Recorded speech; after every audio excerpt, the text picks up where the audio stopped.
des ci li nga ne moo nekk déclaration patrimoine ak ay questions yoo xam ne Guy Marius Sagna daal dina koy pose justement moom mu jàpp ni mënut a comprendre exactement lu tax l'exécutif bëgg a def ay amendement ci li nga xamante ni moom moo nekk la modification de l'article 37 sur aussi Guy poser une question comme quoi que le président est si désespéré point d'interrogation après nag mu jàpp ni pouvoir fi lu mu nekk mooy que ni ay politicienne de toute façon ci fin texte bi noonu li mu bind mooy que ni il faut prendre le balai de la révolution le Sénégal doit être nettoyé et l'Afrique doit être nettoyée juste loolu moo nekk li nga xamante ni si moom la ay kàddu yu Guy Marius Sagna daal di yëkkati alors moom daal li ñu mën a jàpp mooy que ni dafa contester carrément li nga xamante ni moom moo nekk mbirum amendement yi président tax mais est-ce que par souci de transparence vraiment Guy mi nga xamante ni yàgg nañu wax ko wàllum transparence bonne gouvernance war na toog di contester lu mel nii. Qui est le leader de Guy Marius Sagna? Bon, je vous pose la question moi. Je suis pas Guy Marius Sagna kan lay bàkkal Guy Marius Sagna kan lay àndal Guy Marius Sagna ci ban parti la bokk c'est ça la question d'abord gis nga Guy Marius Sagna ki muy àndal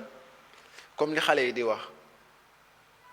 Ousmane Sonko mooy kii mooy wax nu mu tuddati sax mu sell mi mooy wax ci suba sa Ousmane Sonko weddi ko donc Guy Marius Sagna bu bokkee ci mouvance boobu mën na xëy daal di ne ñun liñ tegoon nii est-ce que dinañ ko tegati parce que man noonu laa ko mën a jàppe parce que tey yéen ñi nga wax ne yéen ay modifier quand on dit modifier on ajoute on a dit qu'on modifie l'article 37 donc on ajoute quelque chose mais quand on voit que vous avez ajouté et c'est vous qui avez décidé et à côté il y a le président de la République et li nga xam ne moo di le ministre de la justice à travers le ministre de la justice ci lañ dugal tamit ñoom liñ bëgg ñu yokk ko ca quel est le problème pourquoi vous voulez accepter ce que vous avez mis à l'intérieur de l'article 37 et vous ne pouvez pas accepter ce que les autres ont mis à l'intérieur de l'article 37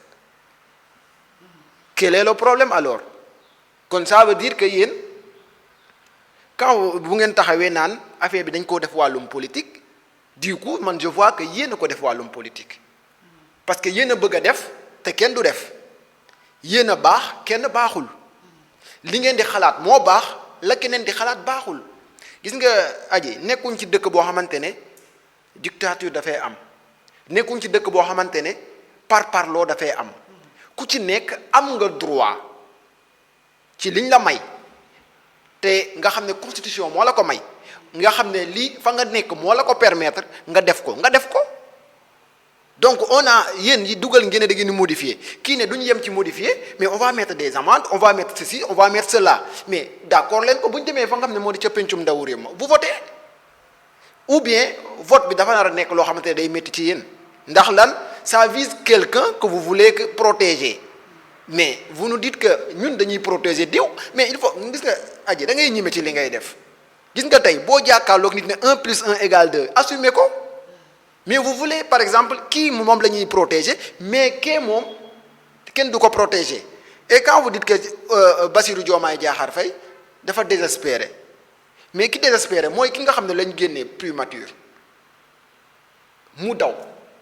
ñun ñëpp ko gisandoo ah parce que newul lu may nettali mu waaxu furuj gis nañ na mu duggee assemblée nationale kooku moo désespéré je pense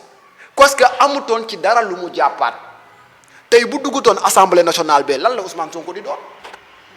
parce que foofu rek la mën a téye dugg am benn lu mu mën a wax am lu mu mën a def parce que Ousmane Sonko bu wàccoon nekk ab simple opposant aji fii duñu toog di wax ci warum Ousmane Sonko parce que gars yi dinañ ko piétiner parce que ay vaaram dinañ ko dàqe mais là foog mu am fenn foo xamante ne mën a fa mën a jàppandu ba mu dëgër amaale ca ay ñoñam mën a victimiser wu mën a créer ay projet de loi teg ko ñëpp jël ci bu ñu jëlee Guy Marius Sagna démb rek gars yi ñu ngi lay contradire di la démentir sax di la fenloo ci kanamu askan wi ba mu taxawee ne King Fahd Palace toit ba dafay daanu directeur ba fa nekk taxaw ne ko li nga wax amul fenn et c'est pas la première fois parce que nan dama naan Guy Marius Sagna il marche sur le buzz xam nga tax ma il marche sur le buzz lu amul tole du ca wax ay nit ñu rassemblé wu mu xam ne tey bu ma ñëwee may doon star bi day ñëw te avant muy ñëw da leen di wax ñaata nit a fa ne man li may wax dama ko xam moom xam na man xam naa da leen naan ñaata nit a fa ne est-ce que vous êtes nombreux vous êtes au nombre de combien est-ce que c'est comme ça qu'on se bat pour la République aji da ngay fekk kenn nit muy xeexam nga jàppale ko ba ñeneen fekk ko ca mais ne restez pas dans ta voiture pour dire que ñaata nit a fa ne bu ngeen bëriwul du ma wàcc c'est malheureux pour quelqu'un qui se proclame que je défends l'intérêt de la nation Guy Marius Sagna mooy wax suba nit ñi weddi ko Guy Marius Sagna mooy dem fekk problème mu jàmbur jël ko ne maa ko moom dëkku jàmbur ne damay xeexal l'Afrique donc Guy Marius Sagna man au début de sérieusement dama la nawoon comme ni ma woon nawee woon seen leader ku ci nekk am na lu tax ma weddi la Ousmane Sonko li tax ma weddi ko Sweet Beauté da caa bokk quand il sort que tu dis musuma dem ñu xëy nga ne dem naa benn yoon laa lay naw duma la nawaat ci loolu surtout lu jëm ci wàllum yëkkataan Guy Marius Sagna dafa doon def au début lu gaa yi teg mu ne nekkuma fi pour ma Samba nekkuma fi pour ma Demba lu mu teg ñu ne waaw mu jaral ko lu ne ñu dem au moment donné ci campagne yi mu ne bés bu ñu jëlee man li may wax du kenn du ko dindi bés bu ñu jëlee réew mi li nga xam ne moo di wàllum homosexualité dañ koy criminaliser li nga xam ne moo di des martyrs dinañ fexee tout ba li nga xam ne moo di loi d'amnistie bi ñu toj ko anamu est-ce que dégg nga Guy Marius Sagna taxaw biir Assemblée nationale di défendre cette thèse là non donc c'est malheureux pour ce pays de voir ces genres de personnes ñu leen di induire moo tax bu nit ñi taxawee naan Guy Marius Sagna Sidi ne va pas à l'école je vais dire que Sidi ne va pas à l'école parce que li muy doxal dara teguwu ci vous avez modifié acceptez cette modification maanaam utiliser cette modification et ayez le courage de voter li nga xam ne moom la ngeen dugal et c'est un point c'est tout mais pour ne restez pas là à se lamenter à de dire des sottises aux Sénégalais parce que les Sénégalais en ont marre de ce genre de communication bi nga xam ne c'est juste pour se faire plaire et faire plaire à quelqu'un parce que tout tourne autour de votre leader qui est Ousmane Sonko vous maanaam la nation ne vous intéresse pas bu ñu taxawee di ko wax pour man ñoom seen bopp sax gëmuñ sax li ñuy wax gëmuñ ko tey li ñu gëm mooy sama leader moo war a jiitu que man maa ci war a topp lu ma wax gongo en plus Assemblée nationale du seen kër baay nekkul kër baayu kenn gënoo leen fee rafet gënoo leen ëppoo leen fi xam-xam déjà amoo leen xam-xam bu nekkoon xam-xam ngeen am bu nekkee saa bu ngeen dugalee seen li ngeen xam moo di seen loi bu yeggee fenn conséquence ñu tëmbal ko géej et vous dites que vous avez des penseurs vous avez des niveaux où est ce niveau-là où est ce niveau que vous prônez xam nga lan la gars yi bu ngeen mënul da ngeen di bàyyi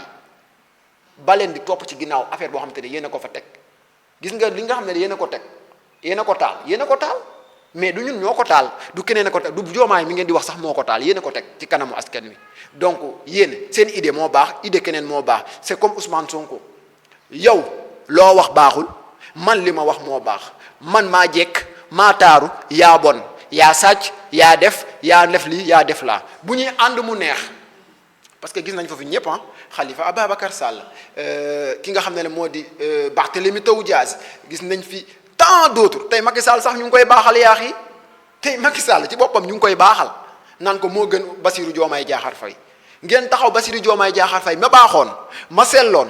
ma nekkoon ku baax ku jub ku defaroon projet bi tey moo defarul projet bi tey yaa ko tànnoon tey tànnatuma ko maa waxoon waxeet tey dañ doon wax Ablaye Wade waxoon na fi maa waxoon waxeet ki nga xam ne moo di Macky Sall wax na fi maa waxoon waxeet waaye yow say maa waxoon waxeet ak seeni ñooñ dafa bëri ba bu nekkoon tey xaalis la Sénégal riche na donc gars yi nañ bàyyi li ñuy def waji jàpp ni peut-être le président dafa désespéré